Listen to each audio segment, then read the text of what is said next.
End of quote. So, is this the case? Are the Kochs the victims of a left-wing smear machine? And they're not actually contributing to the defeat of the middle class and democracy in America?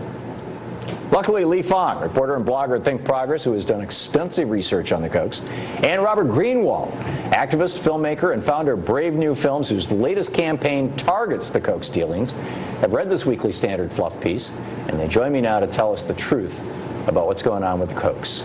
Lee, great to have you here. Thanks for having me. Robert, thank you for joining us from Los Angeles. Actually, Oregon. Oregon, holy cow! You must be on the road with the film. Yep. So let's really these poor victims who are being vilified by. I guess you and Robert must be this lean, mean, destroyer. Yeah, Matt is actually at the Weekly Standard is a fantastic writer, but a kind of poor reporter because he's kind of mangling the facts here, and he actually refers to me 4 times in this piece without mentioning my name. And on one hand, he wants to spin the Kochs as these homespun, ordinary businessmen that sometimes contribute to causes they believe in. At the same time, he quotes a fundraiser in his piece that's comparing the Koch brothers' fundraising machine to AIPAC, the Israeli lobby here in America, which is very efficient and right. very competent at what it does. So Robert, you're making or you were going to finish your sentence. Oh, no, go ahead. Okay. Robert, you're making a movie about the Kochs. We have a clip from that, I believe. Can we play that? These people are destroying America. They bankrolled the Tea Party movement. Barack Obama means Antichrist.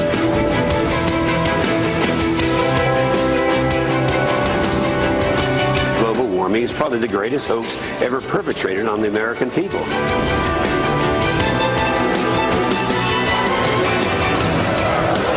An exclusive report links the billionaire Koch brothers to Governor Walker. Surprise, surprise.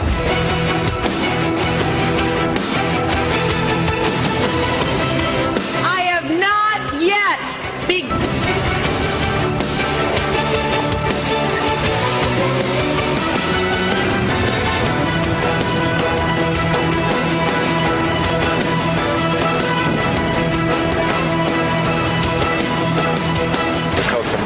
Private, and they're influencing our politics. It's dirty money that's influencing our politics.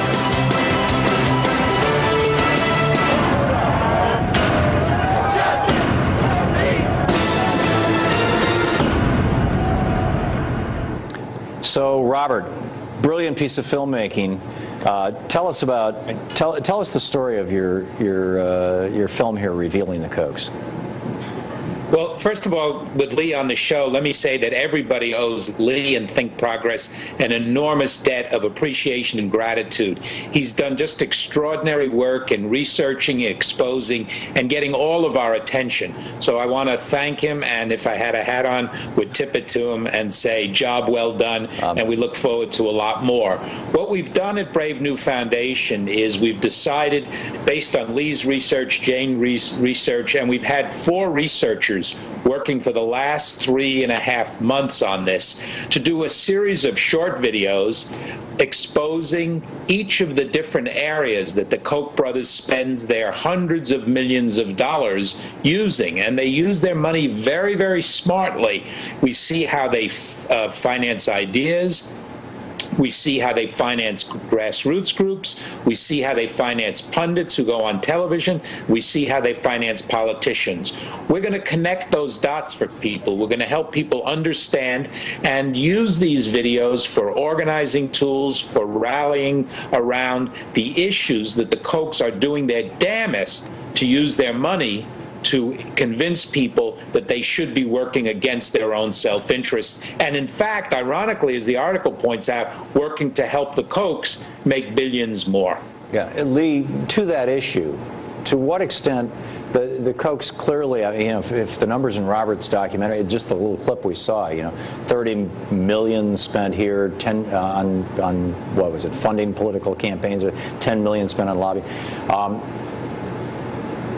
Typically, when big companies spend that kind of money, it's an investment. They put $10 million in, they expect to get $1 billion contract out or something like that. In fact, some suggest that the most profitable investments in America today are buying politicians. Oh, absolutely. To what extent are the Kochs ideologues promoting a belief system that they truly believe versus opportunists who are promoting their own interests? They're both. Charles Koch has a huge ego. He's compared himself to Martin Luther, the theologian, bringing this, supply-side revolution to America that will change the world. On the other, he's a libertarian. Well, he's a libertarian, but he says he's inspired by F.A. Hayek. However, Hayek said that even libertarians, the government has to regulate air pollution. Now, even though Charles Koch sees himself as the greatest libertarian funder in America, he doesn't really ascribe to that part of Hayek's philosophy, because a lot of the groups that he funds just simply benefit the Koch industry's bottom line. The Koch industry's company has basically monetized the very worst types of carbon-emitting industries, whether it's fertilizer, oil refinery, tar sands. They basically specialize in global warming, and that's why the Koch industry's charitable wing funds, almost 36 different climate denial organizations. So it's two things. One, there's incredible ego there, and you can see that in the piece. They're bragging about how brilliant they are, and the Weekly Standard person is lavishing praise on them. On the other hand, they want to make more money. The ROI, the return on investment, is incredible. If you just think about the Koch brothers made an additional $11 billion in the last 2 years. Now let's imagine that's all income, and they make it again in the next 2 years. That means 11 billion. Yeah, 11,000 million. That means that if, with the Bush tax cuts for the upper 2%, they're saving $500 million right there, and that's just one small part of this. Amazing, Robert.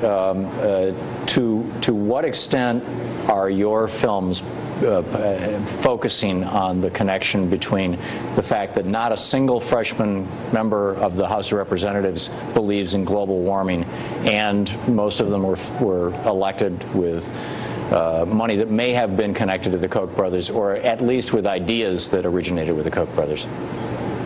Well, I think you just hit it, Tom. The important point is they are funding ideas that they then transform into action, that then get transformed into the politicians speaking the words. What we're going to try to do, and if people can go to our Facebook page, they can go to the website, Koch Brothers Exposed, they can follow my Twitter feed. We're going to be putting these out throughout the next year, a series of short pieces, and if we have the resources, we're going to be doing as many issues as possible.